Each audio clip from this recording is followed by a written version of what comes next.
సామాజిక పింఛన్ల వెంటనే రాజధాని రైతులకు అమరావతి రెడ్డి గారి నాయకత్వం, నారా చంద్రబాబు నాయుడు గారి నాయకత్వం, తెలుగుదేశం తెలుగుదేశం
గజేంద్ర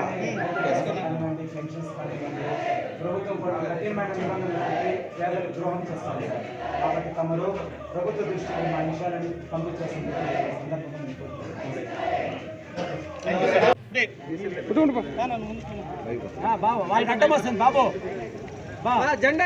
అందరికీ నమస్కారం. ఈరోజు ఈ కార్యక్రమానికి విచ్చేసిన తెలుగుదేశం పార్టీ కుటుంబ సభ్యులకందరికీ నా యొక్క నమస్కారం తెలియజేసుకుంటున్నాను. అదేవిధంగా ఈ యొక్క కార్యక్రమానికి తెలుగు యువత అయినటువంటి యువవాహినిలాగా ప్రవహించినటువంటి మన యువకులందరికీ మరొకసారి ధన్యవాదాలు తెలియజేసుకుంటూ, అదేవిధంగా ప్రెస్ వాళ్ళకు కూడా ధన్యవాదాలు తెలియజేసుకుంటున్నాను. ఈరోజు ఈ యొక్క కార్యక్రమం పైన ముఖ్య ఉద్దేశము, నిన్న 365 రోజులు అమరావతి పైన రాజీరాని పోరాటం రైతులు చేస్తుంటే కనీసం వాళ్ళని ఏమాత్రం పట్టించుకోకుండా ఈరోజు ఈ ప్రభుత్వం వ్యవహరిస్తుందాన్ని పూర్తిగా ఖండిస్తున్నాం. ఈ యొక్క అమరావతికి ఆ రోజు రాష్ట్రం విడిపోయినప్పుడు మనకు ఆ రాజధాని లేకపోతే ఆ రోజు ఆ రైతులు స్వచ్ఛందంగా వచ్చి దాదాపు 30,000 మంది రైతులు 33,334 ఎకరాలు ఈరోజు ఈ యొక్క రాజధానికి ఉచితంగా ఇచ్చారు. అంతేకాకుండా ప్రతి సంవత్సరము 2 లేక 3 దఫాలు పండే పంటని ఈ రాష్ట్ర అభివృద్ధి కోసము, ఈ ప్రజల కోసము, అదేవిధంగా విద్యార్థుల కోసము, ఈ యొక్క రాష్ట్రాని కోసము త్యాగం చేస్తే వారి యొక్క రాజధానిని విషయం పక్కలో పెట్టి 3 ముక్కలు ఆట ఆడుతున్నారు. మతాల మధ్య, ప్రాంతాల మధ్య చిచ్చులు పెడుతున్నారు. దయచేసి మీకు తెలియజేయడం ఒకటే, ఎక్కడో చాలా రోజులు లేవు, త్వరలోనే జమీ ఎలక్షన్లు వస్తున్నాయి. ఖచ్చితంగా మీ పాపాలు పండే రోజులు ఉన్నాయి. దయచేసి ఇప్పటికైనా మీరు తెగించి తెలుసుకొని ఈ యొక్క రాష్ట్ర అభివృద్ధికి మీరు పాటుపడాలని, రాజధానిని అభివృద్ధి చేయాలని మరొకసారి ఈ ప్రభుత్వానికి హెచ్చరిస్తూ, లేకపోతే వచ్చే సమయంలో వచ్చే ఎన్నికల్లో ఖచ్చితంగా ప్రజలు, నాయకులు అంతా మీకు బుద్ధి చెప్తారనేసి ఈ సభాముఖంగా తెలియజేసుకుంటున్నాను. రైతుల తరఫున రైతుల విషయాలు కొన్ని మాట్లాడదలుచుకున్నాను. నేను ముఖ్యంగా కనీ విని ఎరుగుని రీతిలో తుఫాను వచ్చి రాయలసీమతో పాటుగా రాష్ట్రం మొత్తము 13 జిల్లాల్లోని రైతులు పండించిన వరి పంటనైతే అన్ని రకాల పంటలు ఆ తుఫాను కోసం కొట్టుకొని పోయినాయి. ప్రతి రైతు నష్టపోయినాడు. ఆఫీసులు సచివాలయాల దగ్గరికి పోతే మేము పరిహారం ఇస్తామంటున్నాడు, ఎంతవరకు ఎంట్రీ కాలేదు. కాబట్టి దీన్ని ప్రత్యేక శ్రద్ధ తీసుకొని రైతులకందరికీ న్యాయం చేయాలి. ఇంకొకటి, రైతులు దాదాపు టీడీపీ గవర్నమెంట్ వచ్చినప్పటి నుంచి 90% సబ్సిడీతో డ్రిప్ ఇరిగేషన్ పరికరాలు సప్లై చేసి రైతులకందరికీ చేదోడు వాదోడుగా ఉండి బాగా పంటలు పండిస్తున్నారు. ఇప్పుడు ఈ గవర్నమెంట్ రానిచ్చి పూర్తిగా డ్రిప్ ఇరిగేషన్ సబ్సిడీ నిలిపేసినారు. కాబట్టి రైతులు చాలా దీనావస్థలో ఉన్నారు. కాబట్టి వెంటనే ఈ సమస్యలను పరిష్కరించేదానికి ప్రభుత్వం చొరవ చూపాలని కోరుతూ ఈ సమావేశానికి ఇచ్చేసిన అన్ని రైతులతో పాటుగా అందరికీ నమస్కారం తెలియజేస్తూ విరమిస్తున్నాను.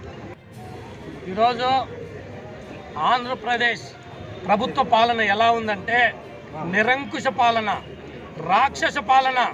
ఈ ప్రభుత్వానికి మేము ఒకటే చెప్తున్నాము, మీరు వచ్చి 19 నెలలైంది, ఎక్కడైనా ఒక ఇటుకు పెట్టినారా, ఒక తట్ట ఇసుక వేసినారా? మీరు వచ్చిన వెంటనే ప్రజావేదిక కూల్చిన కాడి నుంచి మీది చెప్పుకుంటూ పోతే చాంతాడంతుంది. ప్రతి ఒక్కటి కూడా రేట్లు విపరీతంగా ఈరోజు నిత్యావసరాల రేట్లు పెరిగిండే కాటి నుంచి ఇప్పటి వరకు కూడా మీరు పెంచుకుంటూ పోతున్నారు. ఏదైనా మాట్లాడితే బిస్కెట్లు వేసే విధంగా అమ్మఒడి అంటూ ఉన్నారు, అమ్మఒడి ఇస్తున్నారు, అయ్యి బుడ్డి ఏమైంది? ఇదే విధంగా అమరావతి రైతులు దాదాపు 34,000 ఎకరాలు ఈరోజు ఇచ్చినారు. వాళ్ళకి ఇంతవరకు రైతులు కదా, వాళ్ళు మన ఆంధ్రప్రదేశ్ రైతులు కదా, మీరు మా ముఖ్యమంత్రి కదా, మీరెందుకు వాళ్ళతో పోయి సంప్రదించలేదు అని అడుగుతున్నాము. అంతేకాకుండా ప్రతిరోజు ఈరోజు ఎస్సీ ఎస్టీ బీసీ మైనార్టీల పైన, దళితుల పైన దాడి జరిగిన రోజు లేదు. మీరు ప్రతిరోజు పేపర్లు చూసుకోండి. దయచేసి మీడియాలో వచ్చేదాన్ని కూడా మీడియా గొంతు కూడా నొక్కుతున్నారు. కాబట్టి ఈ ప్రభుత్వం ఇప్పటికైనా కళ్ళు తెరవకపోతే అన్ని వర్గాల వారు మీకు ఈ 151 సీట్లు వచ్చినారు కదా, వచ్చే టైంలో 15 సీట్లు కూడా వస్తాయో రావో ఇది ఒక్కటి మీరు గుర్తుంచుకోండి. ఇంతతో మీరు దాడులు ఆపి నిత్యావసరాలు ఏదైతుంది ఈరోజు సామాన్యుడు ఒక ఇసుక తరలించుకునేకి లేదు. మేమేం తెలుగుదేశం ప్రభుత్వంలో అభివృద్ధి ఏమైనా జరిగిందంటే ఆ ప్రభుత్వంలో తప్ప ఈ ప్రభుత్వంలో 1% కూడా జరగలేదు. దయచేసి ఇప్పటికైనా కళ్ళు తెరవండి. దాటి పన్ను కానీ ఇవంతా వెంటనే తగ్గించాలా. రేషన్ కార్డులు 1వ తేదీ పైన తెలుస్తుంది. అమ్మల హక్కులు మిమ్మల్ని ఏ బండ బూతులు తిడతారో, ఎందుకంటే ఇంకా రేషన్ తీసుకోవాలా. 1వ తేదీ పైన మీ బండారం అంతా బయటపడుతుంది. రేషన్ కార్డులు కానీ పింఛన్లు కానీ మీరు ఎన్ని తొలగించినారో ఏదో ఒక సాగు పెట్టి ఈరోజు సచివాలయాల్లో కానీ ప్రతి ఒక్కరు మీ వైసీపీ కార్యకర్తలు వేసుకుని దౌర్జన్యకాండ దమనకాండ చేస్తున్నారు. ఇది ఎంతవరకు మంచిది కాదు. ఆ రైతులు గోస తగిలితే ఏ ప్రభుత్వం మట్టి కొట్టుకొని పోతుంది. ఇప్పుడు ఈ సమావేశానికి ఇచ్చి ఎంతో మంది మాట్లాడినారు. ఎవరి నోట్లో అయినా చెడ్డ మాట అంటూ వచ్చింది తెలుగుదేశం వాళ్ళ నోట్లో ఎక్కడ కానీ లేదు. అదే శాసనసభలో చూస్తావా, మంత్రుల సమావేశాల్లో చూస్తావా, ప్రెస్ కాన్ఫరెన్స్లో చూస్తావా, వయస్సుకి మర్యాద లేదు, పెద్ద చిన్న లేదు, వాళ్ళ పదవులకు మర్యాద లేదు. వాడు ఈడు మేము చెప్పలేము ఆ భాష అంతా మాట్లాడతారు. ఇదేనా సంస్కృతి? ఇందుకైనా మిమ్మల్ని పంపించింది? మీరే ఆలోచించుకొని ఇకనైనా బుద్ధి తెచ్చుకొని సక్రమంగా మీకు ఇచ్చిన పదవులకు న్యాయం చేస్తూ అందరితో మంచిగా ఉంటారని కోరుకుంటూ అందరికీ నమస్కారం. నా పేరు త్యాగరాజు. నూతన టీఎన్ఎస్ఎఫ్ చిత్తూరు పార్లమెంట్ అధ్యక్షుడిగా ఎంపిక చేశారు. ప్రజల సమస్యలను ప్రసారం చేయడానికి విచ్చేసినటువంటి పత్రికా విలేకరులు సోదరులందరికీ కూడా నా హృదయపూర్వక పాదాభివందనాలు తెలియజేసుకుంటున్నాను. ఈరోజు ముఖ్యమంత్రి పాలన చూస్తే రాక్షస పాలనగా మారింది. అయ్యా ముఖ్యమంత్రి గారు, రాక్షస పాలన చేయడానికి కాదు ప్రజలు మీకు ఓట్లేసి గెలిపించి ముఖ్యమంత్రి పదవిలో కూర్చొని పెట్టింది. మహిళలని చూడకుండా, వృద్ధులని చూడకుండా, రైతులని చూడకుండా ఈరోజు చితకబాదిస్తున్నావు. రైతుల్ని ఎంతో హింస పెట్టించావు. వలసరు ఊరికే పోదు. గతంలో ఉమ్మడి రాష్ట్రంగా ఉన్నప్పుడు చంద్రబాబు నాయుడు గారు హైదరాబాద్ని అభివృద్ధి చేస్తే నీ తండ్రి వచ్చి శిలాఫలకాలు పెట్టుకున్నాడు. కావాలంటే అమరావతిలో నువ్వు కూడా శిలాఫలకాలు పెట్టుకో, కానీ రాజధానిని మార్చాలని చూస్తే మాత్రం నీకు ఓటమి తప్పదని తెలియజేసుకుంటున్నాను. అదేవిధంగా ఈరోజు పెన్షన్లు తొలగించారు, రేషన్లు తొలగించారు. గతంలో చంద్రబాబు నాయుడు గారు 1,42,00,000 రేషన్ కార్డులు ఈ పాస్ ద్వారా అవినీతి లేకుండా, అవినీతికి చోటు లేకుండా పేదలకు సేవలు అందిస్తే ఈరోజు నువ్వు ఏ కారణంతో 8 లక్షలకు పైన రేషన్ కార్డులు తొలగించావని నిన్ను ప్రశ్నిస్తున్నాం. అదేవిధంగా విద్యార్థుల సమస్యలు చూసినట్లయితే అమరావతిలో పిట్ యూనివర్సిటీ కానీ అనేక పక్క రాష్ట్రాల నుంచి కూడా యూనివర్సిటీలంతా కూడా అక్కడ తీసుకురావడం జరిగింది. ఈరోజు ఈ కోవిడ్ వచ్చినప్పటి నుంచి ఇప్పటిదాకా విద్యార్థులు చదువుకోవాలా వద్దా అనే క్లారిటీ ఇప్పటివరకు ఏ తల్లిదండ్రులకి కూడా రాలేదు. ఆ క్లారిటీ నువ్వు ఇవ్వలేదు. ఒక ముఖ్యమంత్రిగా నీ బాధ్యత నువ్వు నిర్వహించలేదని మేము విద్యార్థుల తరఫున ప్రశ్నిస్తున్నాం. అదేవిధంగా ఇప్పటివరకు పెండింగ్లో ఉన్నటువంటి స్కాలర్షిప్లు కానీ, ఫీజు రీయింబర్స్మెంట్లు కానీ దాని గురించి ఒక్కటి కూడా ప్రజల దృష్టికి మా విద్యాశాఖ మంత్రి గారు తీసుకురాలేదు. ఏదేదో మాట్లాడతారు. ప్రజల సమస్యలు తీర్చడానికి మీరు ముఖ్యమంత్రి అయ్యారు తప్ప హింసించడానికి కాదు, రాక్షస పాలన చేయడానికి కాదని తెలియజేసుకుంటూ సెలవు తీసుకుంటున్నాం. అందరికీ నమస్కారం. పత్రికా విలేకరులకు, తెలుగుదేశం పార్టీ కుటుంబ సభ్యులందరికీ పేరు పేరున నా నమస్కారాలు. ఈరోజు రాజధానిలో 33,000 ఎకరాలు ఇచ్చినటువంటి రైతుల కోసమే ఈ విధమైనటువంటి పోరాటం చేయడానికి రోడ్డుపైకి రావాల్సి వచ్చింది. 33,000 ఎకరాల్లో కూడా వాళ్ళకు డెవలప్మెంట్ చేస్తే ఒకే ఒక్క 8,000 ఎకరాలు మాత్రమే ఆ రైతులకు పోతుంది. 25,000 ఎకరాలు ఇక్కడ ఉన్నటువంటి రాష్ట్రంలో ఉన్నటువంటి 5,000 కోట్ల మంది ప్రజలకు హక్కుగా వాళ్ళు కల్పించారు. కాబట్టి వాళ్ళ ఉద్యమానికి బానిస అయినటువంటి ఈ ప్రభుత్వం ఆలోచించి మంచి నిర్ణయం తీసుకొని వాళ్ళకు మంచి న్యాయం చేయాలనే పోరాటం తప్ప వేరే ఏమీ కాదు. ఈరోజు రూరల్ మండలంలో తీసుకుంటే కూడా 300 ఎకరాల వరి పైరు కూడా లాస్ అయింది. ఆ లాస్ని కూడా వెంటనే ప్రభుత్వం ఆలోచించి గుర్తించి వారికి నష్టపరిహారం చెల్లించాలా.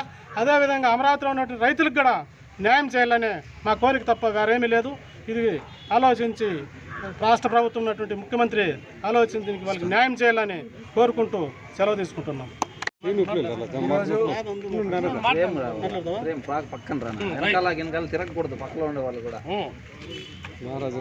ఈరోజు పత్రికల్లో కానీ సోషల్ మీడియాలో కానీ ఒక ప్రకటన విన్నాము.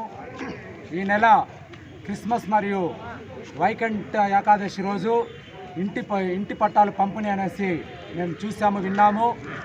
మేము ఒకటే ఈ సందర్భంగా ప్రభుత్వాన్ని ప్రశ్నిస్తున్నాం. అయా, గతంలో కట్టినటువంటి ఇండ్లు ఏమైనాయి?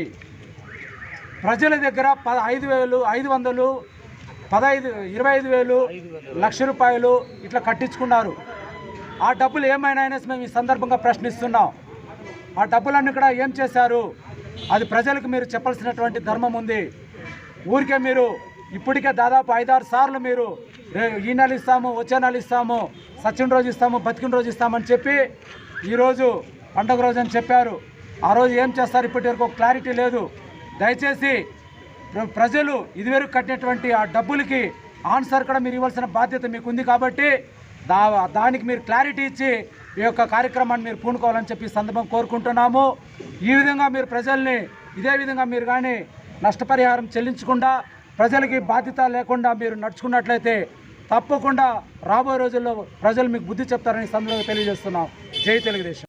Please subscribe our Gem TV channel. Click the bell icon. Share the video. Thank you for watching.